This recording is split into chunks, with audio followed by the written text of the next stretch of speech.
Totalno hudo. Res uživam na kolesu, še posebej, če mi pomaga elektrika. Pa to v bistvu ni izgovor za moje leta ali pa za mojo lenobo. Elektrificirana kolesa so v bistvu res zakon. Čeprav, zdaj, ko vam to razlagam, sem pomislil, da so to pravzaprav priključni hibridi, ker samo na elektriko ne gre. Lahko gre na moje noge oziroma na žgance ali pa potem z mojo pomočjo še na elektriko. Ampak, če za ta prispevek uporabim kar izraz električna kolesa, ker smo se nanj itak že razvadili, no, električna kolesa so pred leti doživela pravi razcvet in njihova ponudba na trgu je skoraj neverjetna. Avti tukaj po priljubljenosti precej zaostajajo, kombiji pa še veliko bolj. Je pa ena znamka, ki vse ni stopa, in to je Ford. Ta se mi zdi še posebej zanimiv, ker ima tak nosilc za kar 4 kolesa, ki skupaj seveda ne tehtajo več kot 60 kg. In jasno, sem ga mogel takoj preizkusiti, ker me je zanimalo, če je dober. In je, res je dober. Ampak kolo vse ne gre nanj, ker je tole še prototip in moram res paziti, kot da gre na skrivno lokacijo. Mislim, da ni bolj aktivne znamke, sploh pa ne z boljšo ponudbo med lahkimi gospodarskimi vozili. Prav v vsakem velikostnem razredu imajo svojega predstavnika in jaz imam najmanjšega, tole je Courier. Anže ima 3/4 dolgega, imenuje se Custom, če se malo pohecam. Drugače ima pa Ford še 2 predstavnika, Connect je drugi, Transit pa 4, če gremo od najmanjšega do največjega. Lega, zamujaš! Ej, če sem mogel kolo še varno pospraviti, pa čevlje zamenjati. Če kdo, bi ti lahko vedel, ne? Stari, če bi se ti na letalo modilo, bi se zamudil, ne? Ne, bi kot na Brnku čisto vedno zamujajo, tako da mi daš časa. Imaš prav.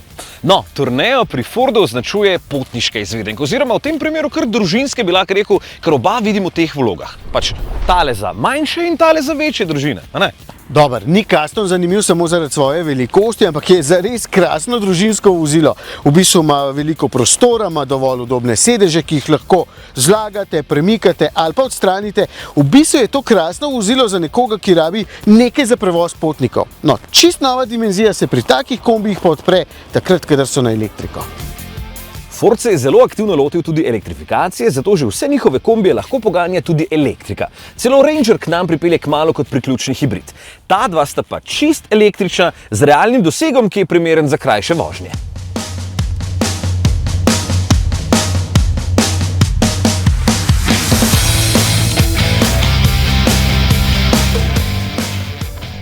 Tudi sam sem potreboval kar nekaj časa, da sem se navadil na to, da z električnim avtom ne moreš isto kot z dizelskim, recimo naenkrat prepeljati 1000 km.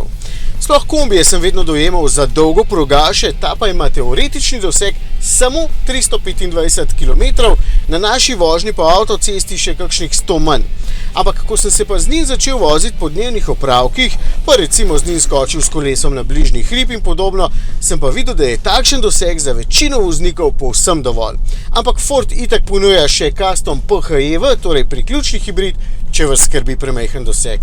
Tukaj ima baterija 64 kWh in ja, lahko bi bila večja, ampak potem bi bil Custom še ful dražji. V slabih 8 urah je polna na 11 kW polnilnici, pri hitri gre pa z največ 125 kW in lahko vleče kar 2000 kg težko prikolico. Zaradi nizkega težišča se odlično pelje tudi v ovinkih, tudi občutek na volanu je v bistvu krasen, kot da bi peljal en velik enoprostornik, samo da je ta še večji, prav fajn se počutim. Prostora ogromno, zelo prilagodljiv je, pa še vtičnico z močjo 2,5 kW za orodje si lahko umislite v njem, če jo potrebujete za svoje delo. Mali e-Tourneo Courier ima seveda še manjšo baterijo, 43 kWh je uporabna kapaciteta. Res je, lahko bi bila tudi večja, bi bil pa potem avto težji in dražji. Očitno so pri Fordu ugotovili, da je to zaenkrat tista prava velikost, ki obljublja teoretični doseg do 288 km, mi smo jih v praksi naredili dobrih 200. Polni se z 11 kW, tako da je polno dobrih 5 urah, z enosmernim tokom se pa polni s 100 kW, če se bo res kdaj mudilo. Ampak tukaj najbolj hvalim vožnjo. Že sam motor poskrbi za to, da je električni Courier vedno prvi na semaforih, tudi če je pospešek do 100 dobrih 10 sekund. Res, vedno vse prehitim. 100 kW ima, 136 konjev je to, predvsem pa 290 Nm navora za fino pospeševanje z mesta.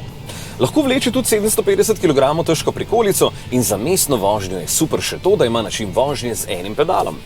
3 stvari še moram izpostaviti. drsna vrata. To je res kul, da otroci ne tolčejo po sosednjih avtih, ko jih odpirajo. Prtljažnik ima ful nizek nakladalni rob, tako da tudi mali pesi lahko brez težav skočijo v svoj boks. In električni ima prtljažnik še spredaj. 44 litrov, glih za kable in to šaro. Kdor se odloči za električni kombi, že vnaprej točno ve, zakaj ga bo uporabljal. Sem se ravno zadnjič pogovarjal z enim od prodajalcev, koliko in kaj uporabniki težijo zaradi vsega, in je rekel, da absolutno nič, ker v bistvu vsak že vnaprej naštudira, kje ga bo polnil, koliko bo kilometrov naredil, koliko ga stane polnjenje, in so v bistvu na koncu si zadovoljni. Ja, dobro, res, ko se vsak dan vozim v konice, že nisem najbolj vesel, ker skozi študiram, kje in kako bom polnil tako vozilo, ampak saj smo povedali, da jaz nisem glih najbolj primeren. Ja, no vse. Ford Orel edino na tem področju in to v bistvu zelo dober. Njihovi kombiji so v bistvu zelo uporabni, pa zelo prijetni. Naš dežurni mizar Polde je recimo Tranzita uporabil kot potujočo delavnico, ker ima zadaj priklope za orodje, da ne omenim, koliko fini so za voziti. To pa res. Tale Courier se recimo pelje še bistveno boljš kot navaden, pa že tisti ni slab. Sej za Castro velja enako. Oba pospešujeta tako prijetno pa v tišini, da so potniki čist navdušeni. Jaz sem zadnjič peljal malega samo en krog, tako je zaspal. No, če pa to ni dober zaključek prispevka, pa če sem ravno začel s kolesi, mimogrede, prvo kolo smo izumili baje že leta 1817, je pa to super dokaz, koliko daleč smo prišli v tem času. Pa to je že več kot 200 let. Ja, a si ti pred 200 leti mislil, da boš imel mobilni telefon pa umetne ledice? Ne. No, vidiš.